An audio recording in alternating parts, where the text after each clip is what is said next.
The silver ships appeared in Earth's orbit on a Tuesday morning in 2187, their hulls gleaming against the black canvas of space. They came without warning, their vessels so large they cast shadows over entire cities. Within hours, every screen on Earth displayed the same message in 1,000 languages. Greetings from the Galactic Council. We come in peace. Ambassador Sarah Chen stood in the United Nations Assembly Hall, staring at the holographic projection of the alien delegation. 47 different species looked back at her, some with too many eyes, others with none at all. Their representative, a tall being with 4 arms and skin like polished stone, introduced himself as High Counselor Varen of the Zenthari species. Your civilization has reached the threshold of galactic awareness, Varen said, his voice translated into perfect English. The Galactic Council welcomes Earth into the greater community of intelligent species. We have governed the galaxy for 3,000 of your years, maintaining peace and prosperity across 10,000 worlds. Sarah felt a chill run down her spine. Something about Varen's tone reminded her of corporate executives before a hostile takeover. Still, she smiled and extended humanity's greetings. The first week of contact was filled with cultural exchanges, technology demonstrations, and elaborate ceremonies. The Council showed humans wonders beyond imagination, faster than light travel, medical technology that could cure any disease, energy sources that could power cities forever. But when the formal negotiations began, the tone changed.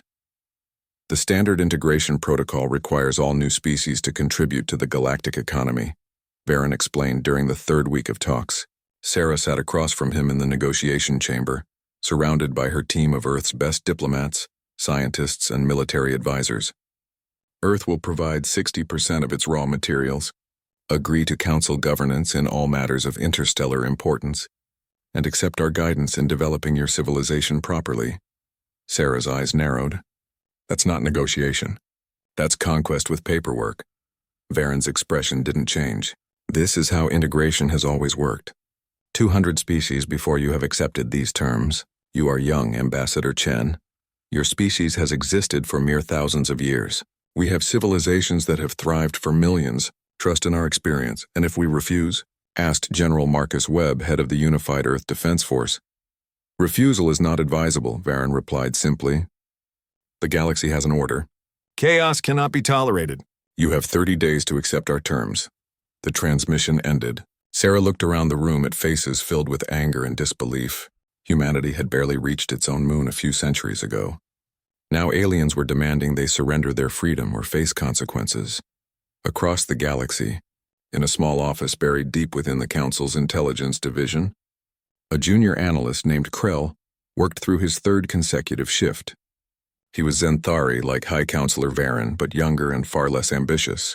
His job was to study new species and predict their responses to integration. Krell had been reviewing Earth's historical database for weeks. What he found terrified him. Every other species the Council had encountered showed clear periods of peace in their history. Most civilizations developed warfare, used it to unify their world, and then largely abandoned it once they achieved planetary governance. War was seen as a primitive phase that intelligent species grew beyond. Humans were different. Krell scrolled through thousands of years of human conflict. The Peloponnesian War, the Mongol conquests, the 30 Years' War, the World Wars, the resource conflicts. Even after achieving their unified Earth government in 2089, humans maintained massive military forces. Every nation, every corporation, every colony kept weapons and soldiers ready. More disturbing were the patterns Krell observed. Humans didn't just fight wars. They studied them, turned them into art, celebrated their warriors in songs and stories. They had universities dedicated to military strategy. They had philosophers who wrote treatises on the nature of conflict. War wasn't something humans did reluctantly. It was woven into the fabric of their civilization. Krell began writing his report. Warning: humanity demonstrates unprecedented capacity for organized violence. Historical analysis suggests they will not accept standard integration terms peacefully. Recommend additional diplomatic efforts and military preparedness. He submitted the report to his supervisor, an ancient being whose species had forgotten the concept of violence 10,000 years ago. The supervisor read 3 paragraphs, marked it as paranoid speculation, and filed it away. Krell's warnings never reached High Counselor Varen.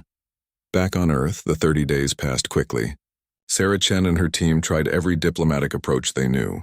They offered compromises, suggested alternative arrangements, appealed to the Council's sense of fairness. Every message received the same response: accept the terms or face the consequences. On day 29, Sarah received a message from General Webb. We need to talk. In person, somewhere private. They met in an underground facility beneath the Rockies.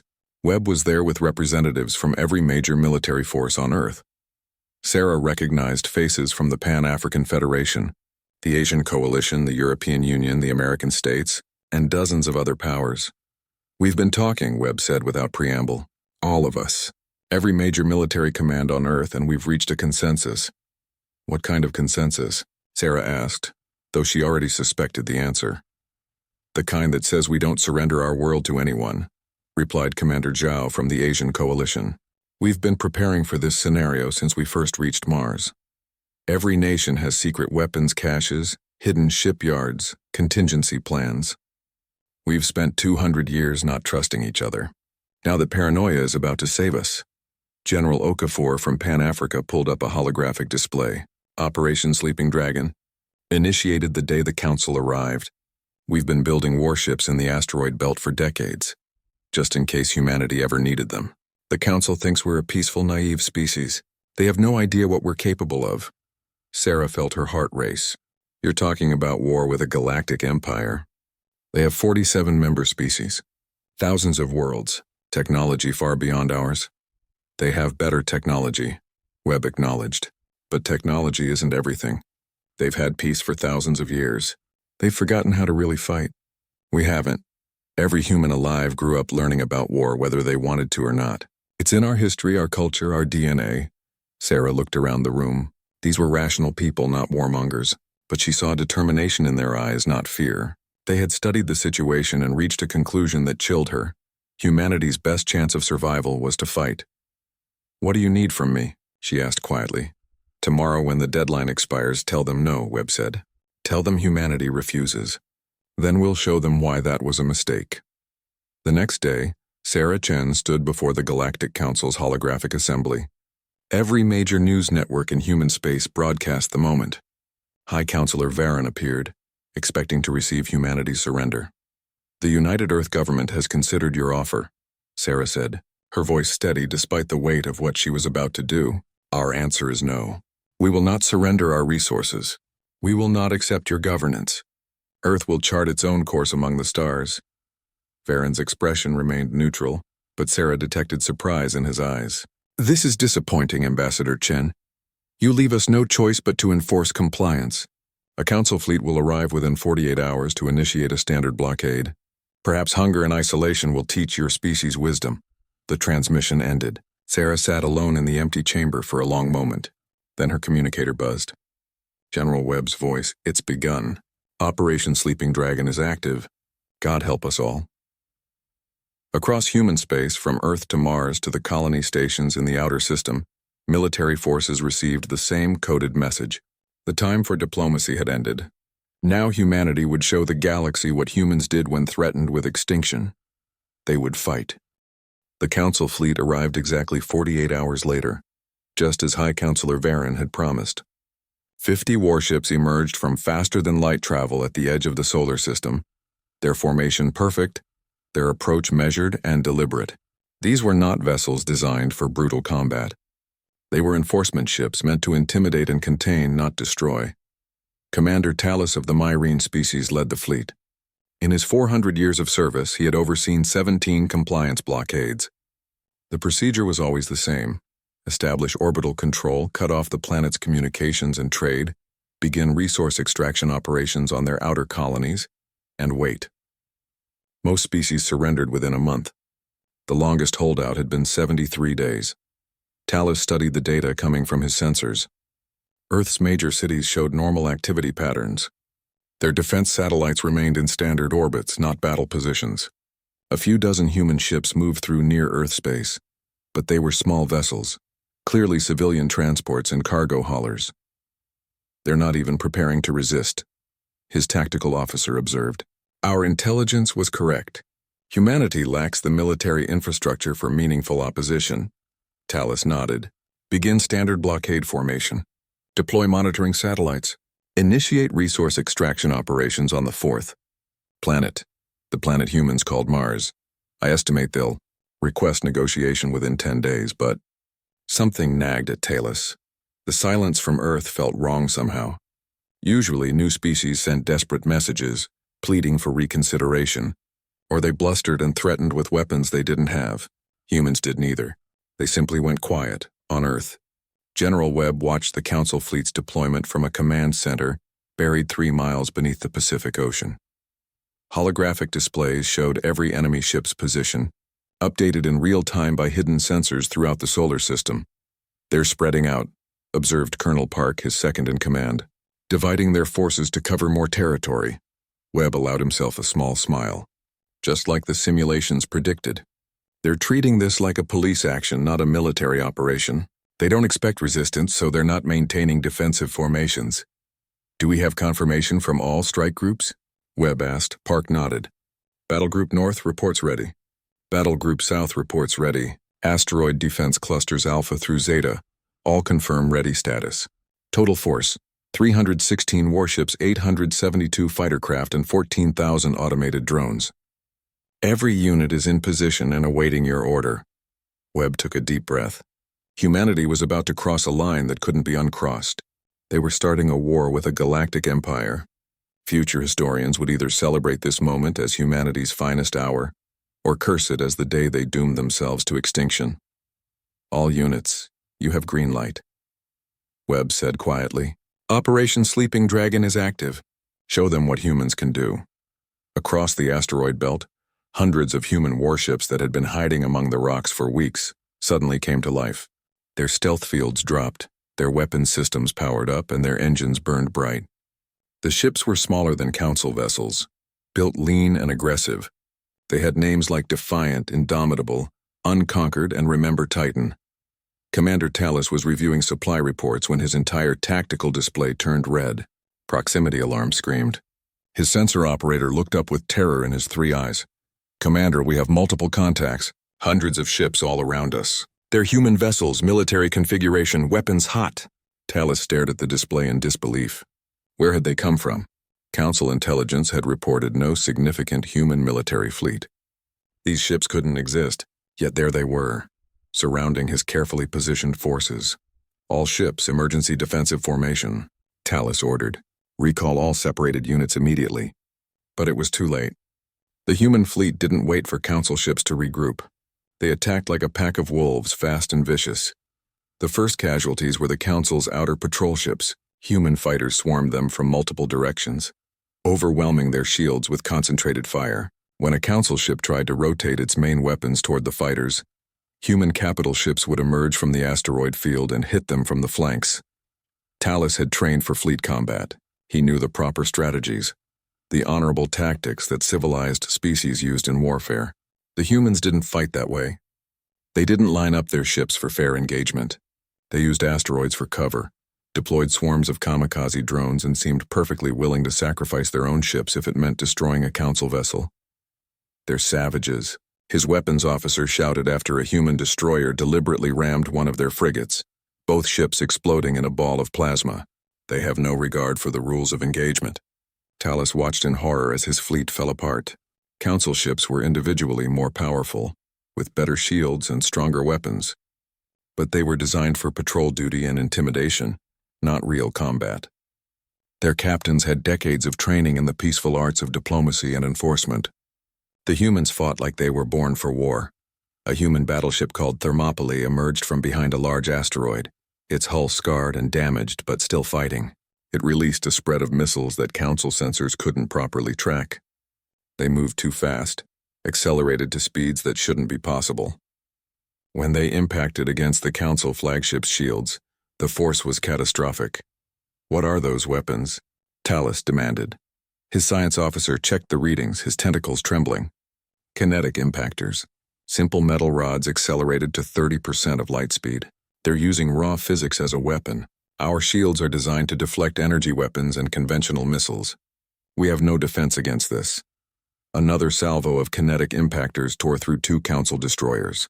Talus made a decision. All ships begin withdrawal. Fall back to rally point Theta 7. But the humans pursued. They didn't let the Council fleet regroup. Human ships dogged every retreating vessel, picking off stragglers, denying them any chance to establish a defensive position. In the middle of the chaos, Council ships began receiving strange transmissions on all frequencies. Not demands for surrender or threats of destruction, just recordings. Historical footage from Earth's past. Commander Talus found himself watching scenes of human warfare. Trenches filled with mud and blood, cities burning under aerial bombardment, soldiers charging across open ground into machine gun fire, nuclear weapons turning cities to ash. The images were horrific, yet the humans had done all of this to each other, to their own species, during their rise to civilization. A voice accompanied the footage, calm and measured. This is what we do to each other when we fight over ideas and borders. We've killed hundreds of millions of our own kind in pursuit of victory. We've developed weapons that could destroy our entire planet, and we came close to using them. We've studied warfare for thousands of years, refined it, perfected it. And you thought we would simply surrender our world because you asked nicely. The transmission ended with a simple message. You are not fighting diplomats or merchants. You are fighting humanity. We suggest you leave while you still can. The battle raged for 2 days. The asteroid belt became a graveyard of burning ships and scattered debris. Human losses were severe. Nearly 40% of their strike force destroyed or crippled, but the Council fleet was shattered. Of 50 ships, 12 were completely destroyed. 23 were captured after their crews abandoned them, and 15 managed to retreat to faster-than-light speeds. Commander Talus was among those who escaped. His flagship limped away from the solar system with a third of its crew dead, and its hull breached in 17 places. As they jumped to light speed, he transmitted an emergency report to the Council. Human military capabilities vastly underestimated. They possess advanced weapons and tactics. They show no fear of death. Request immediate military reinforcements. Humanity is extremely dangerous. On Earth, General Webb surveyed the damage reports. Thousands of humans had died in the battle. Ships that took years to build were now scattered atoms. But they had won. The Council's blockade was broken. What now? Colonel Park asked. Webb pulled up a star map showing Council space. Now we make sure they never threaten Earth again. Prepare all remaining battle groups for immediate deployment. We're taking the fight to them. Sir, we've just fought one battle. We need time to repair, regroup, consolidate our forces. Webb shook his head. No time. The Council thinks we're primitives who got lucky. If we give them time to recover, they'll come back with a real fleet. We need to hit them hard, hit them fast, and show them that humanity is not prey.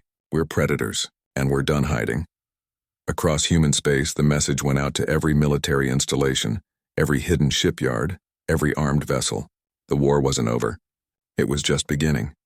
And humanity intended to ensure that when it ended, Earth would never have to fear the Galactic Council again. The counterattack was about to begin.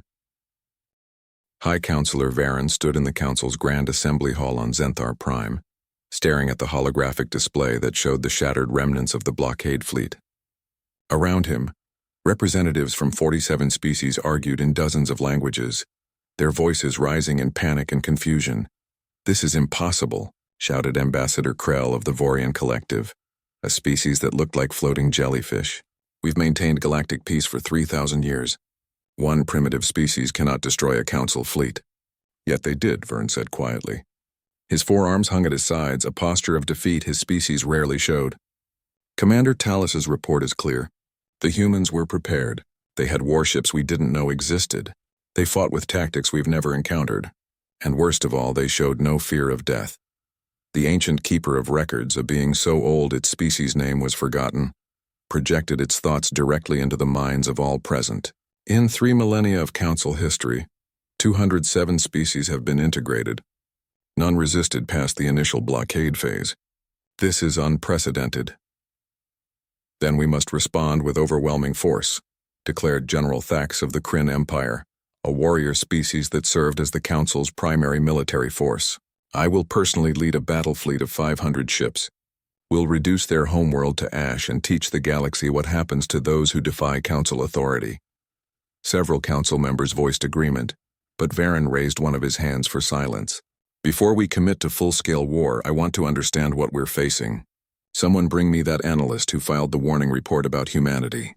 What was his name? Krell, High Counselor, answered an aide. Junior analyst, 3rd class. His report was dismissed by his supervisors. Find him. Now. An hour later, Krell stood before the full council assembly, his forearms trembling slightly. He had been a nobody, a minor functionary in a vast bureaucracy. Now he addressed the most powerful beings in the galaxy. Tell us about humanity, Varen commanded. Everything you learned in your research. Krell activated a holographic display. Images of human history filled the chamber. Humanity evolved on a planet they call a death world. Heavy gravity, extreme weather, dangerous predators, frequent natural disasters. Most species develop intelligence as a defensive mechanism, using cooperation and technology to escape environmental pressures. Humans developed intelligence to dominate their environment. He showed footage of human cities, massive structures of metal and glass. They didn't adapt to their planet. They conquered it. They reshaped it to suit their needs. This is not normal behavior for a young species. Get to the military capabilities, General Thax growled. Krell switched to combat footage recovered from the recent battle. Humans have engaged in continuous warfare throughout their entire recorded history. 10,000 years of conflict without pause. They have fought wars that killed millions of their own kind. They've developed weapons that could destroy their planet. They've studied warfare as both art and science. He paused, letting that sink in. Every human child grows up learning military history. Every nation maintains armed forces even in peacetime.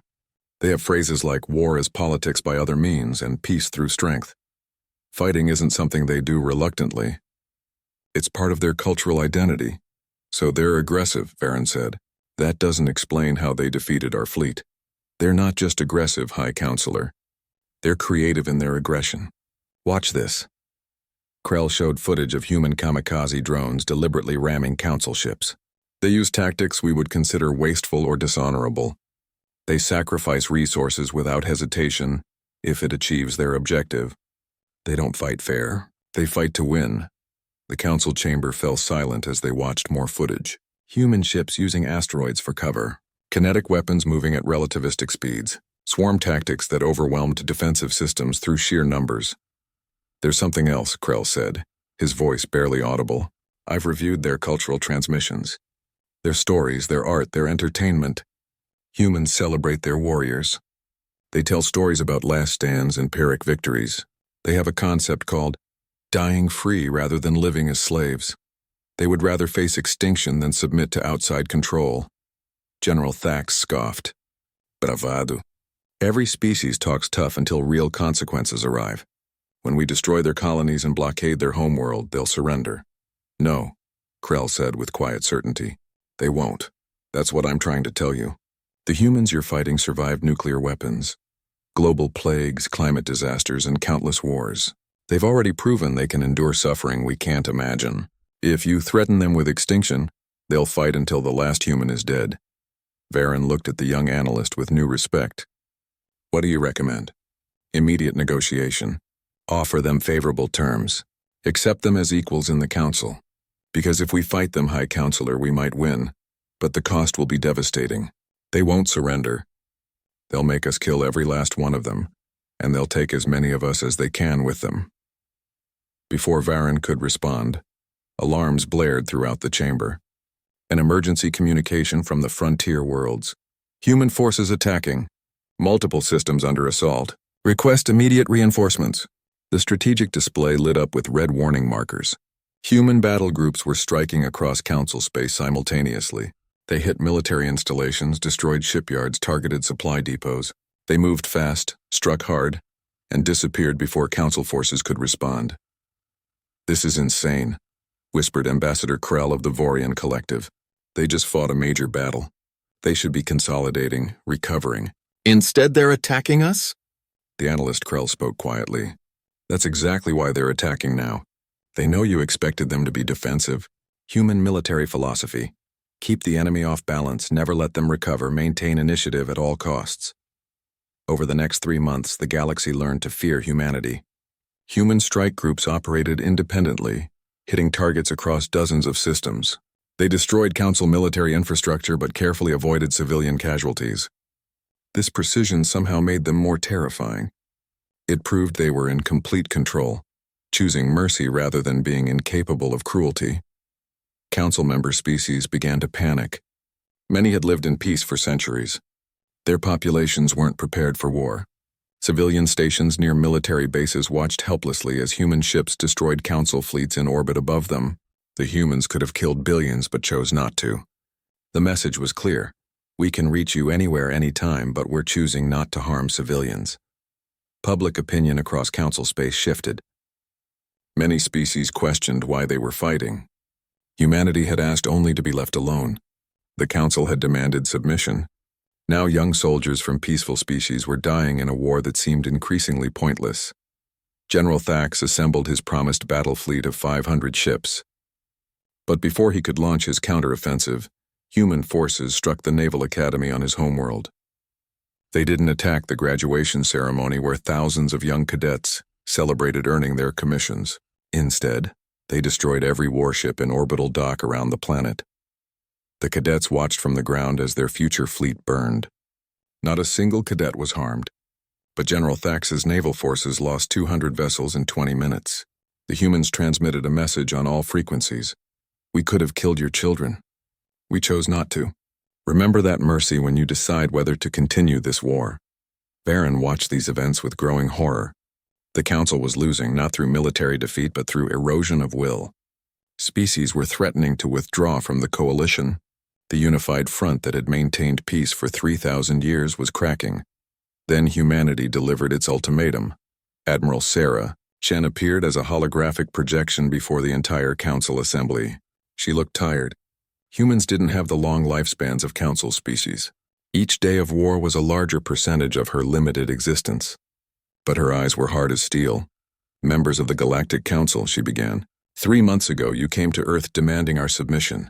You expected us to surrender our freedom and resources because that's what every other species has done. You were wrong. She gestured, and the hologram displayed footage of destroyed Council installations. We have shown you what humanity does when threatened. We've destroyed your fleets, crippled your military infrastructure, and demonstrated that we can strike anywhere in your territory. But we've also shown restraint. We could have killed billions of your civilians. We chose not to. Varen leaned forward. What do you want, Admiral? Peace, Chen said simply. But peace on our terms. The Council will formally recognize Earth's sovereignty and a 50-light-year exclusion zone around human space. You will withdraw all military forces beyond this boundary. You will provide full reparations for the damage done to our Titan colony, and every Council species will send representatives to witness the signing of these terms. On Earth, the chamber erupted in protest. General Thax stood, his massive form towering over other representatives. You dare dictate terms to us? We could assemble a fleet of 10,000 ships. The 7 days felt like an eternity for every species in the galaxy. The Galactic Council's Grand Assembly Hall became a battleground of words as delegates argued day and night. Outside, on thousands of worlds, civilian populations watched their screens anxiously, wondering if their leaders would choose continued war or accept the impossible, surrender to a species they had tried to conquer. High Counselor Varen barely slept during those 7 days. He met privately with dozens of ambassadors, trying to understand the true sentiment across Council space. What he discovered disturbed him more than any military defeat. The younger species, those who had been integrated into the Council within the last 500 years, largely supported accepting humanity's terms. They remembered what it felt like to be pressured into submission. Some even openly admired humanity's defiance. The older species were split. Those with strong military traditions wanted to continue fighting, seeing humanity's ultimatum as an intolerable insult to Council authority. But the peaceful species, those who had lived without conflict for millennia, wanted the war to end immediately. They had watched the news broadcast showing destroyed fleets and burning installations. They were terrified. Most troubling of all were the reports from Council military analysts. General Thax had assembled detailed projections of what a full-scale war with humanity would look like. The numbers were sobering. We can defeat them, Thax admitted during a private session with Varen and the senior Council leadership. We have vastly superior numbers. Across all member species, we could field 10,000 warships, perhaps more. Humanity has maybe 500 combat-capable vessels remaining. Then why do you look troubled, General? Varen asked. Thax pulled up tactical simulations. Because defeating them and destroying them are two different things. Watch this. He ran a computer simulation of a full invasion of human space. We jump a massive fleet into the solar system. Humans respond by defending not just Earth, but every asteroid, every moon, every piece of space they control. They use guerrilla tactics, kamikaze attacks, weapons of mass destruction. Our projections show we would lose 30% of our fleet taking the solar system. 30%? Another council member gasped. 3,000 ships? For one system? It gets worse, Thax continued grimly. That's just the military cost. Humans have hidden weapons caches throughout their space. Even after we take Earth, we'd face decades of insurgency. They'd strike at our supply lines, attack occupation forces, never surrender. And we know from their history that humans are very good at prolonged resistance movements. He changed the display to show casualty projections. Our best estimates, a 10-year campaign to fully pacify human space. Total cost, 5,000 warships, 2 million soldiers, and ongoing occupation forces for at least 50 years. And that's assuming we're willing to kill most of the human population. If we try to conquer them without genocide, the costs double. Varen felt sick. So our choice is between accepting their terms or committing to a 50-year war of extermination. Yes, Thax said bluntly. And frankly, High Counselor, I'm not certain the Council would survive it. Many species would withdraw rather than participate in genocide. Our coalition would fracture. Even if we destroyed humanity, we'd destroy ourselves in the process. On the 5th day, Varen received an unexpected visitor. Krell, the young analyst whose warnings had been ignored, requested a private meeting. Varen agreed, curious about what the junior officer wanted. High Counselor, I've been studying human military philosophy, Krell said without preamble. I think I understand something important about their strategy. Explain. Krell pulled up historical texts from Earth. Humans have a concept they call escalation dominance. It means controlling how intense a conflict becomes. They've been managing escalation carefully throughout this war. They attacked our naval academy, Varen said. How is that careful? They destroyed ships but killed no cadets, Krell countered. They've hit dozens of military targets but avoided civilian casualties. Why? Because they're showing us that they have the capability to kill billions, but are choosing restraint. They're proving they can escalate further if needed, but offering us a way to end this before it gets worse. Varen considered this. What happens if we reject their terms? Then they escalate, Krell said grimly. And we don't know what weapons they're holding in reserve. We didn't know about their fleet until they revealed it. We didn't know about their kinetic weapons until they used them. What else are they hiding? Biological weapons? Artificial intelligence warfare systems? Planet killers? Human history shows they've researched every possible method of destruction. The young analyst looked directly at Varen. They're giving us a chance to surrender with dignity. If we're smart, we'll take it. On the 6th day, cracks in the Council's unity became public. 3 member species formally announced they would withdraw from the coalition if the war continued. 2 more threatened the same. The unified galactic government that had stood for 3,000 years was days away from collapse. Ambassador Chen sent a follow-up message that day. It was brief and pointed. We've intercepted your military communications. We know about General Thax's invasion plans and his casualty projections. Here's something else for you to consider. The message included footage that made Varen's blood run cold. It showed human weapons he had never imagined. Antimatter warheads, relativistic missiles that could cross star systems, nanotech weapons that could disassemble ships at the molecular level, asteroids equipped with engines turned into kinetic weapons that could destroy planets. Chen's voice continued. We haven't used these weapons because we're choosing restraint. We're trying to minimize death on both sides. But if you force us into a war of extinction, we'll fight with everything we have. Your projections show you losing 3,000 ships taking our space. Those projections are optimistic. If we're dying anyway, we'll take half your civilization with us. The message ended with a simple statement. You have 1 day left. Choose wisely. The final vote took place on the 7th day. Every council member species sent their representative to cast their decision. The hall was packed with billions watching across the galaxy. High Counselor Varen stood before the assembly. We face a choice that will define our civilization for the next 1,000 years. Do we accept humanity's terms and recognize them as equals? Or do we commit to total war until one side or the other is destroyed? I ask each of you to consider what we've learned about humanity. They are fierce, yes. Aggressive, certainly. But they are also capable of restraint and mercy. They could have killed billions of our civilians. They chose not to. They could have used their most terrible weapons. They held back. They are giving us a path to peace. He paused, looking around the chamber. I also ask you to consider the cost of continued war. Our military analysts project we would lose thousands of ships and millions of lives. We would be forced to commit genocide to win, and even then we might still lose. Is our pride worth that price? General Thack stood to speak for the war faction.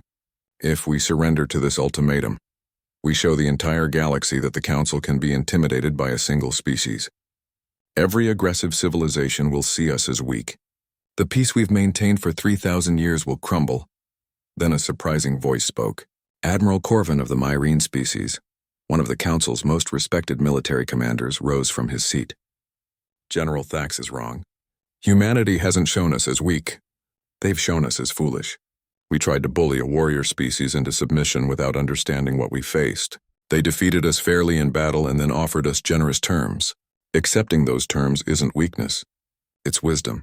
The debate continued for hours. Species after species voiced their positions. The chamber was split almost evenly. Finally, Varen called for the vote. The results appeared on the display. 24 species voted to continue the war. 23 voted to accept humanity's terms. 1 abstained, a tie. In 3,000 years of Council history, a vote had never ended in a tie. Under Council law, a tied vote gave the High Counselor the deciding authority. Every eye in the chamber turned to Varen. The weight of 3,000 years of galactic civilization rested on his decision. Varen thought about everything he had learned about humanity.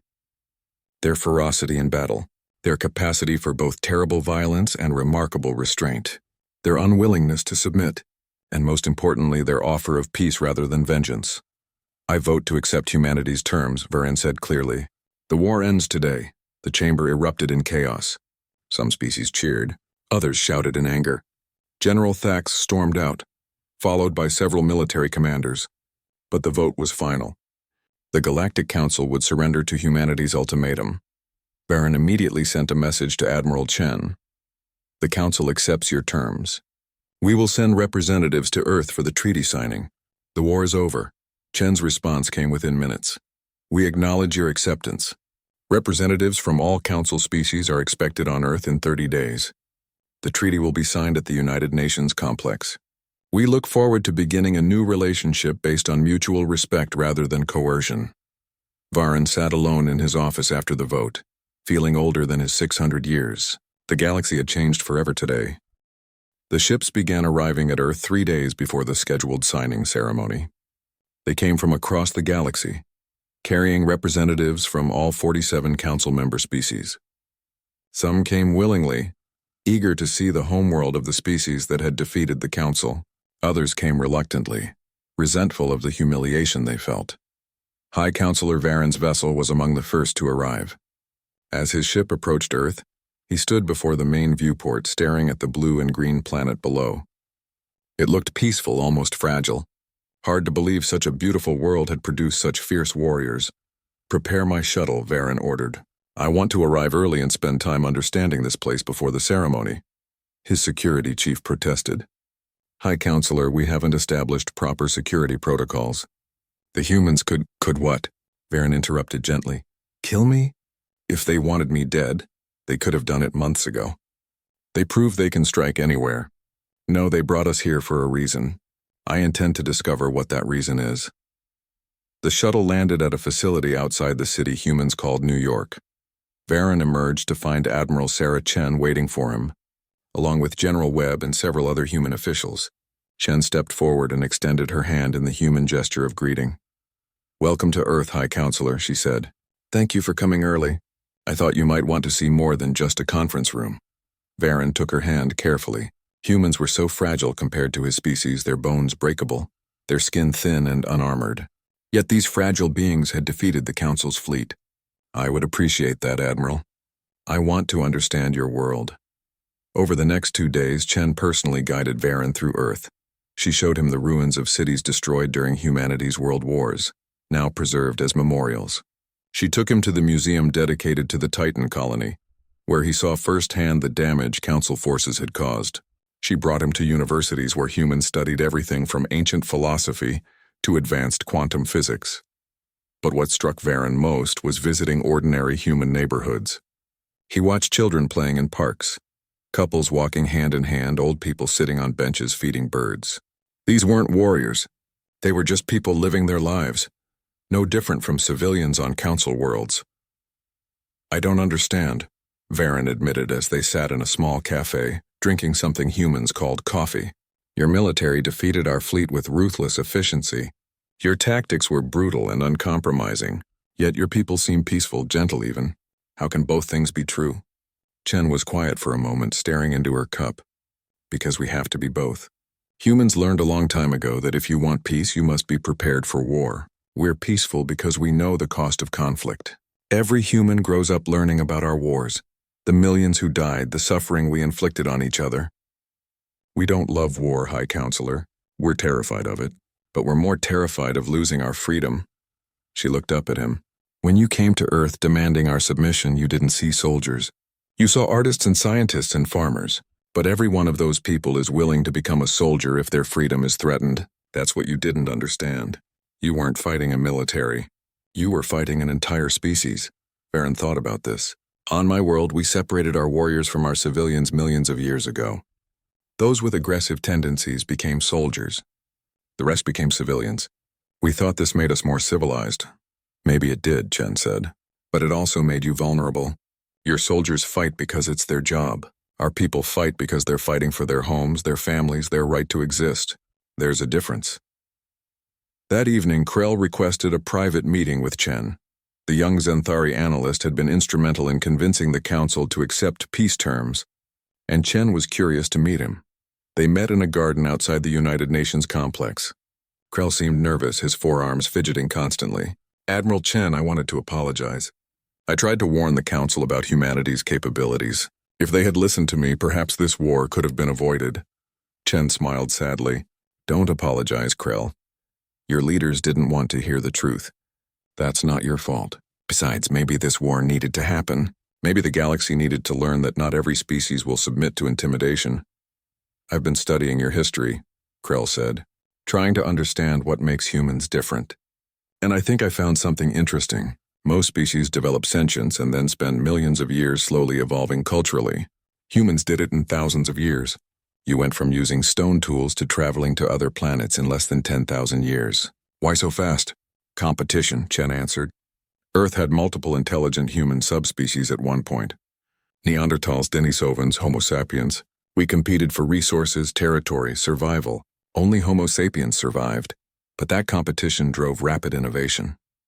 Then human tribes competed with each other. Then nations, then corporations. We've always been pushing each other to improve, to adapt, to advance faster. But at such a terrible cost," Krell observed. "So many wars. So much death." "Yes," Chen agreed quietly. "The cost was terrible. But it also taught us valuable lessons. We learned that war is easy to start and hard to stop. We learned that hatred breeds hatred. We learned that the only way to end the cycle is to choose peace even when vengeance feels justified. That's why we offered you terms instead of trying to destroy the Council. We could have pursued revenge. We chose peace instead." Krell looked at her with respect. "You're more civilized than we gave you credit for." "We're trying to be," Chen said. "It's hard. Humans still have violent instincts. We still get angry and want to lash out. But we've learned to channel those instincts toward protecting what we love rather than destroying what we hate. It's not perfect, but it's progress." The ceremony took place 2 days later. The United Nations Assembly Hall had been expanded to accommodate representatives from all Council species. Billions watched across the galaxy as the Treaty of Earth was formally presented. Secretary General Amara Okonkwo stood before the assembly, a small human woman addressing the most powerful beings in the galaxy. She began with words that would be remembered for generations. "We gather here today not as conquerors and conquered, but as potential equals seeking peace. The Galactic Council came to Earth with an ultimatum. We responded with defiance. The conflict that followed was terrible for both sides. Thousands died, ships were destroyed, resources were wasted, all because of a fundamental misunderstanding. She gestured to the council representatives. You assumed that because we were young and divided we would be weak. You were wrong. We assumed that because you were old and unified you would be wise. We were also wrong. Both of us made mistakes. The question now is whether we can learn from those mistakes and build something better. High Counselor Varen stood to respond. Secretary General Okonkwo speaks truth. The council approached Earth with arrogance. We have governed the galaxy for 3,000 years, and that history made us blind. We thought all species would follow the same path we did. We forgot that diversity is strength, not weakness. He looked around the chamber. Humanity has taught us a valuable lesson. Power doesn't come only from age or numbers. It comes from will, from courage, from the willingness to fight for what you believe in. We tried to force you into our system. You showed us there are other ways to be civilized. The treaty was read aloud. It formally recognized Earth's sovereignty and established a 50-light-year exclusion zone around human space. The Council agreed to pay reparations for the Titan colony. All military forces would withdraw beyond the agreed boundaries. And finally, the treaty included one clause that surprised everyone. Article 7, Secretary General Okonkwo read, Mutual Defense Pact. In the event that any external force threatens Council space, Earth agrees to provide military assistance. In the event that any external force threatens human space, the Council agrees to provide military assistance. Both parties recognize that the galaxy is dangerous, and cooperation serves all species better than conflict. Several Council representatives looked shocked. You would help defend us? Asked Ambassador Krell of the Vorian Collective. After we tried to conquer you? Admiral Chen stood to respond. Yes, because we didn't fight you to become your enemies. We fought to become your equals. Earth has no desire to dominate the galaxy. We just want the freedom to chart our own course. But we also recognize that alone we're vulnerable. Together we're stronger. She paused, choosing her next words carefully. The galaxy is vast. Who knows what other species are out there? Some might be peaceful. Others might not be. If humanity stands alone and Earth is attacked, we'll fight to the death. But we'd rather stand with allies. If Council space is threatened, you'll find that humans are fierce friends as well as fierce enemies. General Thax, who had initially opposed the treaty, stood up. The massive warrior looked uncomfortable, but he spoke clearly. I voted against accepting your terms. I thought surrender was shameful. But I've been watching your world these past days. I've seen your war memorials and your peace gardens. I've read your history and studied your tactics. And I've realized something.